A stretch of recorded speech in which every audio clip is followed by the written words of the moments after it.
नमस्कार दोस्तों, मैं डॉक्टर CB यादव यूट्यूब के इस मंच पर आपका स्वागत करता हूं और आज हम चर्चा करेंगे नई शिक्षा नीति के दूसरे पार्ट में। मैंने पहले पार्ट में नई शिक्षा नीति के बेसिक स्ट्रक्चर पर बात की, पुरानी शिक्षा नीति से उसकी तुलना की, भारत में शिक्षा नीतियों का जो इतिहास रहा उसके बारे में चर्चा की और जो शिक्षा के संदर्भ में अलग अलग कमीशंस बने हैं उनके बारे में थोड़ी चर्चा की। एक बेसिक पृष्ठभूमि जो शिक्षा नीति के संदर्भ में चर्चा की। जो साक्षात्कार है असिस्टेंट प्रोफेसर के, उसमें शिक्षा नीति एक महत्वपूर्ण विषय रहेगा।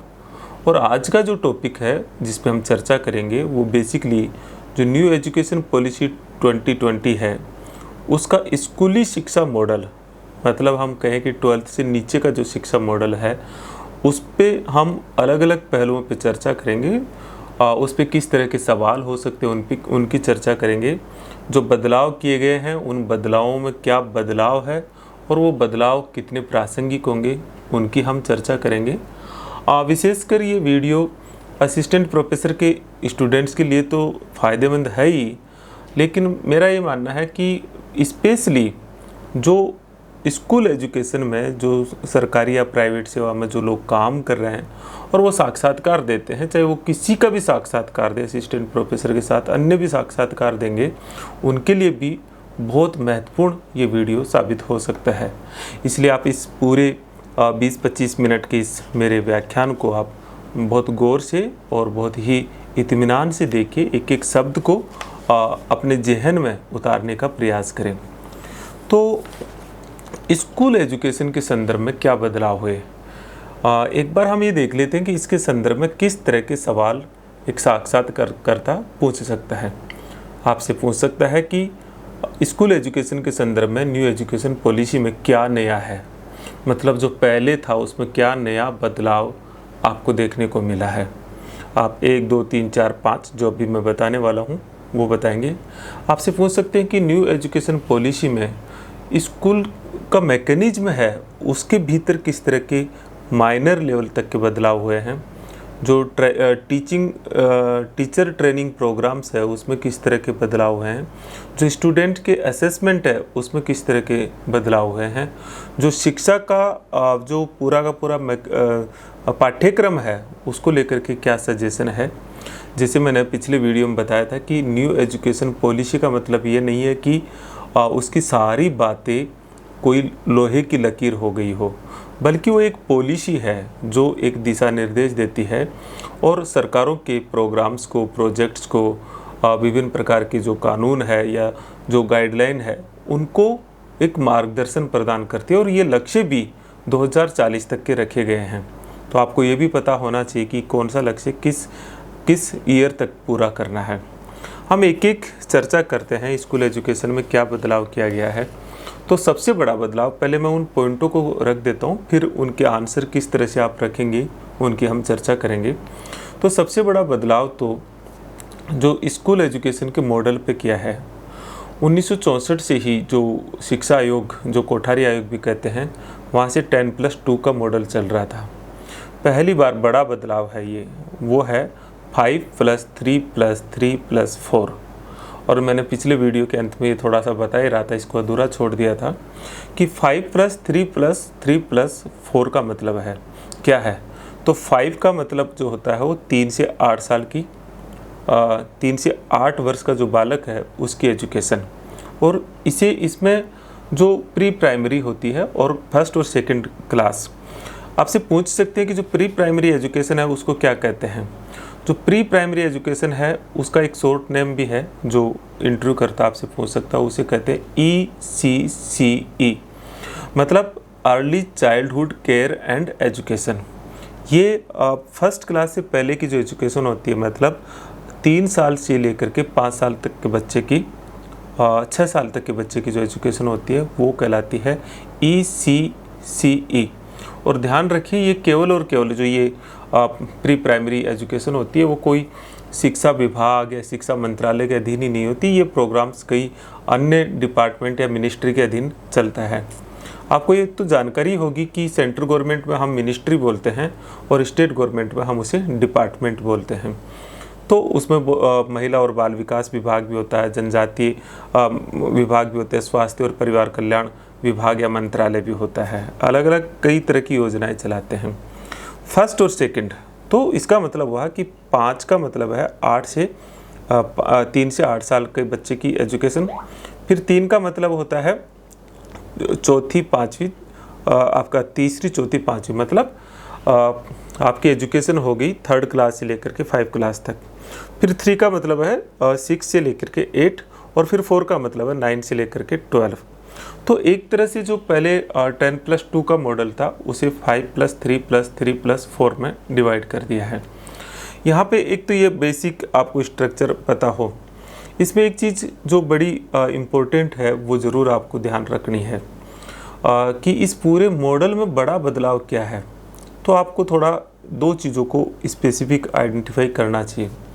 एक, कक्षा 6 से प्रोफेशनल कोर्सेज और इंटर्नशिप प्रोग्राम शामिल किया जाए। ध्यान दीजिए, क्लास 6 से जो व्यावसायिक शिक्षा और इंटर्नशिप प्रोग्राम शामिल किया जाए। कभी ये प्रोफेशनल कोर्सेज या इंटर्नशिप की बात आई तो आपसे पूछ सकते हैं कि इस तरह की एजुकेशन आप किन के विचारों में देखते हो। तो ये महात्मा गांधी के बुनियादी शिक्षा का एक विस्तृत रूप है।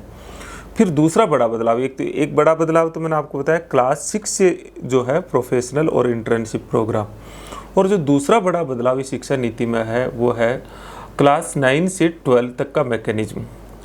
जैसे अभी आप जानते हो कि क्लास 11th में हम सब्जेक्ट लेते हैं, नई शिक्षा नीति इस पे बल देती है कि क्लास 9th के भीतर ही ये विषय का चयन कर लिया जाए। नंबर 1 बात। नंबर 2 बात, जो असेसमेंट की प्रक्रिया है और जो क्लासरूम का मैकेनिज्म है वो क्लास 9 से सेमेस्टर प्रणाली लागू हो, ऐसा उसमें सजेशन दिया गया है। और दूसरा जो असेसमेंट है वो रिटन के साथ साथ मल्टीपल चॉइस के आधार पे हो। तो आप बहुत क्लियर रहिए कि क्या मॉडल न्यू एजुकेशन पॉलिसी के भीतर है जो आने वाले दिनों में स्कूल एजुकेशन में बदलाव देखने को मिल सकता है। ये अलग सवाल है कि इस तरह के जो चीज़ें हैं उनको आप कैसे देखते हैं, कैसा मूल्यांकन करते हैं, क्या विचार है, उस पर हम चर्चा करेंगे। लेकिन एक बार मैं वो मैकेनिज्म आपको बता रहा हूँ। तो एक मैकेनिज्म मॉडल जो बदलाव हो रहा है वो मैंने आपको बताया। फिर आपसे सवाल हो सकता है कि NEP के अंदर जो RTE है, जो राइट टू एजुकेशन एक्ट है, क्या उसमें भी बदलाव देखने को मिला? तो निश्चित तौर पर ही, इसे ज़रूर आप ध्यान रखिए। जैसा कि आप जानते हैं कि संविधान के अनुच्छेद 21A में 86 कॉन्स्टिट्यूशनल अमेंडमेंट एक्ट 2002 के द्वारा 6 से 14 साल के बच्चों को निःशुल्क और अनिवार्य शिक्षा देने का प्रावधान किया गया था और वो लागू है। RTE एक्ट 2009 में इसे इम्प्लीमेंट किया गया। लेकिन इम्पोर्टेंट चीज़ है वो आपको ध्यान रखना है कि NEP ये जो 6 से 14 वर्ष का जो दायरा है उसको बढ़ा करके 3 से 18 वर्ष RTE के अंतर्गत हो, इसका सजेशन करती है, इसका एक प्रारूप प्रस्तुत करती है। मतलब RTE का दायरा 6 to 14 के स्थान पर 3 to 18 हो जाएगा। तो इसका मतलब है कि RTE के दायरे में क्लास 12 तक के स्टूडेंट्स आ जाएंगे और 3 साल मतलब प्री प्राइमरी एजुकेशन भी उसके भीतर आ जाएगी। तो आपको एक बड़ा बदलाव प्राइवेट सेक्टर में देखने को मिलेगा। आप इसके पक्ष में ही बोलना चाहिए क्योंकि RTE का दायरा बढ़ता है तो निश्चित तौर पर ही ये ज़्यादा स्वागत योग्य कदम तो है ही, लेकिन इससे बड़ा बदलाव भी देखने को मिलेगा। विशेषकर वीकर सेक्शन को, कमज़ोर वर्गों को एजुकेशन की जो सुलभता है प्री प्राइमरी में भी और 12 तक वो एक सिक्योर फील करेंगे और एजुकेशन का जो पहुंच है, रीच है, एक्सेस है, जो एक लक्ष्य है वो बेहतर तरीके से प्राप्त होगा। ऐसा आप इसके साथ में ज़रूर कमेंट रख सकते हैं। आपसे ये भी पूछ सकते हैं कि जो न्यू एजुकेशन पॉलिसी है उसके भीतर जो असेसमेंट को लेकर के भी कोई बात है क्या? आप वैसे तो पूरा मॉडल मैं बता ही रहा हूँ तो एक एक चीज़ आ जाएगी। तो आप कहें निश्चित तौर पर ही इसके बारे में भी है, एक परख मॉडल इसके भीतर की है कि असेसमेंट का एक परख मॉडल बनाया जाएगा और एक यूनिफॉर्म मॉडल होगा। साथ ही एक प्रोग्राम न्यू एजुकेशन पॉलिसी में और दिया है, उस पे भी सवाल कुछ डेप्थ होती है तो ज़रूर हो सकता है कि स्कूल एजुकेशन के संदर्भ में एक नेशनल मिशन ऑन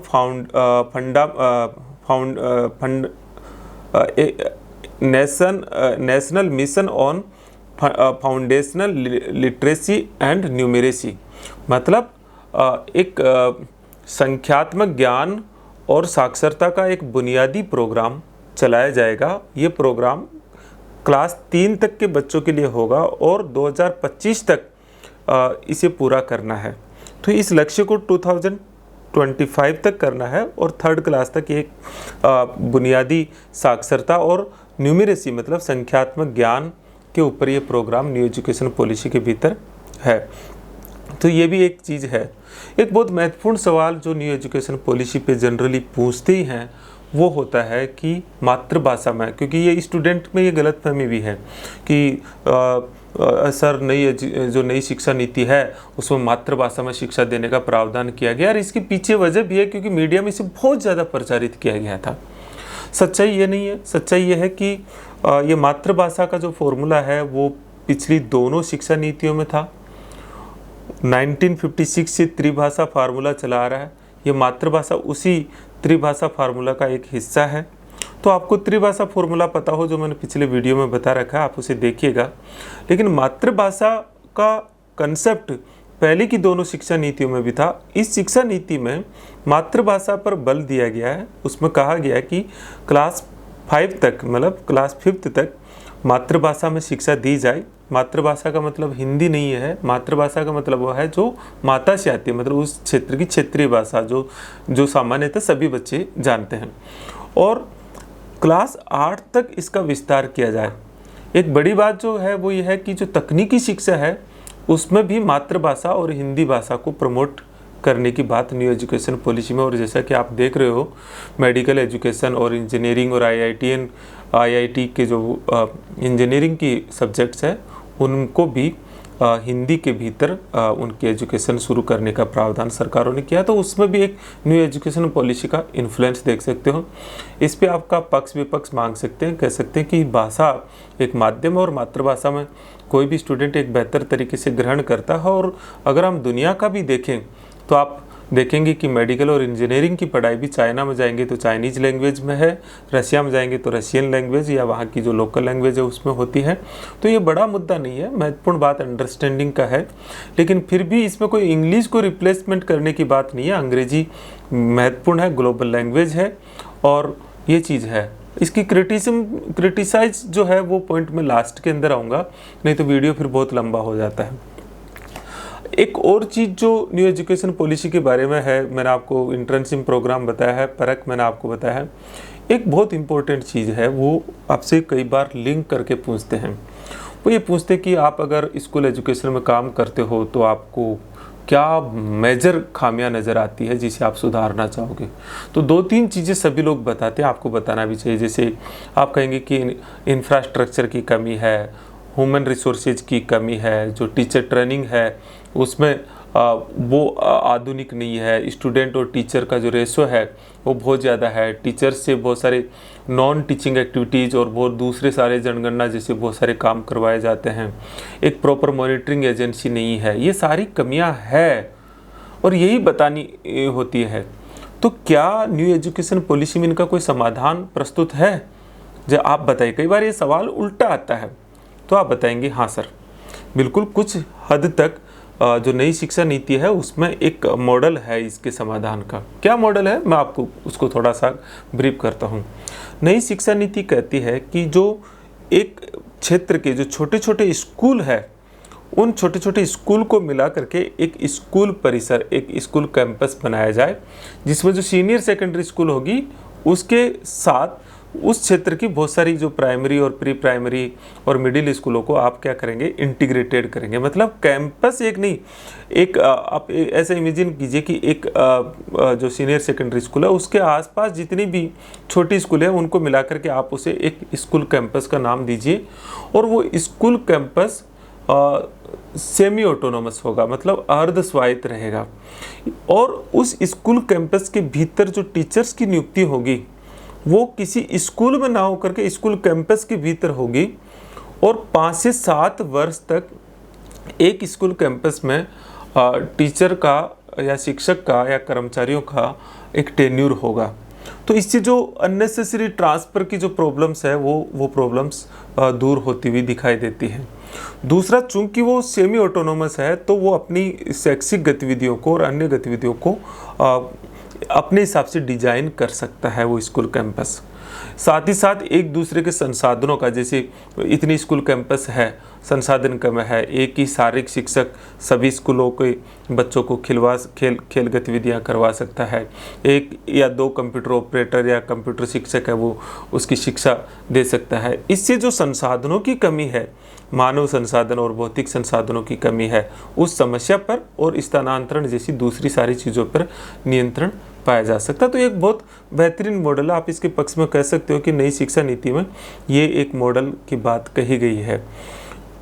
एक अलग चीज़ आती है, वो ये आती है कि नई शिक्षा नीति इस जो टीचर्स के ट्रेनिंग प्रोग्राम या उनकी नियुक्ति या उनकी पदोन्नति में किस तरह के महत्वपूर्ण बदलावों का सजेशन देती है। तो दो तीन चीज़ें ध्यान रखिए। देखिए, नियुक्ति के संदर्भ में तो वो कहती है कि नियुक्ति प्रक्रिया टीचर्स की जो है वो पारदर्शी होनी चाहिए। प्रमोशन में ज़रूर एक बड़ा बदलाव की बात है। प्रमोशन में है कि टीचर्स का प्रमोशन अब जो सीनियरिटी बेस नहीं वरिष्ठता के आधार पर होता था, उस वरिष्ठता के आधार के स्थान पर जो टीचर्स का पदोन्नति है वो परफॉर्मेंस बेस्ड हो। मित्रों, चूँकि आप हायर एजुकेशन में जाने का आपका अपना एक सपना है, तो आपको मैं बता देता हूँ कि जो हायर एजुकेशन के भीतर, विशेषकर यूनिवर्सिटीज़ में, जैसे मैं यूनिवर्सिटी के भीतर हूँ, तो यूनिवर्सिटीज़ के भीतर जो पदोन्नति है वो सीनियरिटी बेस्ड नहीं होती बल्कि परफॉर्मेंस बेस्ड होती है। और हर टीचर का अपना एक API स्कोर होता है, उसके आधार पर टीचर्स के प्रमोशन होते हैं। और इसी का सजेशन जो है नई शिक्षा नीति के भीतर किया गया है। तो एक ये ज़रूर बताइए। एक और चीज़ जो टीचर ट्रेनिंग प्रोग्राम के भीतर बदलाव की बात है वो ये है कि टीचर ट्रेनिंग प्रोग्राम जो है, जो पहले 1 साल का था, अभी वो 2 साल का है। उसे 4 ईयर 4 साल का टीचर ट्रेनिंग प्रोग्राम करने का सजेशन है। लेकिन ये 4 साल केवल ऐसा नहीं है, इंटीग्रेटेड होगा, जैसे BA plus B.Ed, BSc plus B.Ed, इनका 4 ईयर का एक टीचर इंटीग्रेटेड ट्रेनिंग प्रोग्राम का सजेशन इसमें है। और ये जो लक्ष्य है वो 2030 तक 2030 तक पूरा करना है। मतलब अचानक से नहीं, 2030 तक हमारे यहाँ अगर न्यू एजुकेशन पॉलिसी के अनुसार सब कुछ ठीक ठीक रहा तो जो B.Ed का जो ट्रेनिंग प्रोग्राम है वो पूरा बदल चुका होगा और वो इंटीग्रेटेड प्रोग्राम में तब्दील हो जाएगा।